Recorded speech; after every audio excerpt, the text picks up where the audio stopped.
think one of the things that I think about is that with founders, an easy pattern to get into is becoming a responder to your business. You just become a reactor. So everything that comes in, you feel compelled to respond to it. And then by the time you look at the clock, the day is over and you're trying to fit things into the cracks. So you have wall-to-wall meetings, you have 10 minutes in between, perhaps one, and you're like, I'm going to create our culture deck in this 10-minute frame, like in between. It's a very challenging way to work. So I would first look at like kind of the overall pattern and say, if you have no time for growth or pushing things forward or prioritization, I'd first look at kind of shifting your mindset from being a responder to really being the driver of your company. And in doing that, you really have to lay out some really important priorities because there will always be fires. I mean, especially in early stages and even in growth especially in growth stages, you're going to come across them again. But these kind of operating as a responder will keep your company stagnant and will actually prevent growth. So even though you feel like you're doing 1,000 things, you won't see forward momentum. So you always want to make sure that you shield some time to actually push forward the things that matter. And no matter what your company is, there's going to be a handful of things that you say, okay, uniquely, I do this.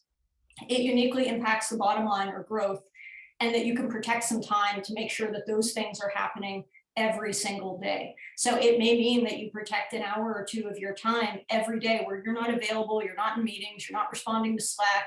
And that's the time that you're going to, maybe one day you're making partnership calls, maybe one day you're doing some other things, but it's a time where you're building and kind of pushing the needle forward and then allowing other responders, the fires will never stop.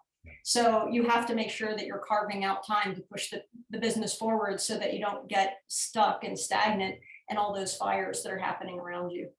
And you're saying that to physically block that time off of the calendar and hold true to it, because otherwise, it won't actually happen. Yeah, absolutely. And I would protect it very, it sounds kind of ruthless, but I would actually auto reject any meeting that tries to schedule in. People do this all the time, right? They take time in your calendar. Oh, this is really important.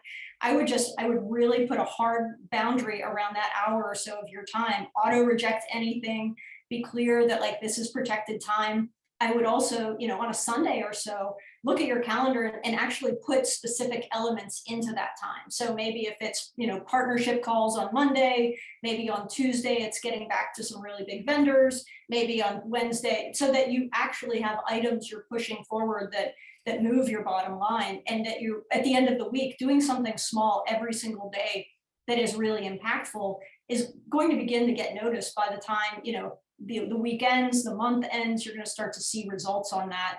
And if you would have spent that time taking out fires, you're really not going to notice the difference whether you have those 2 hours back or not.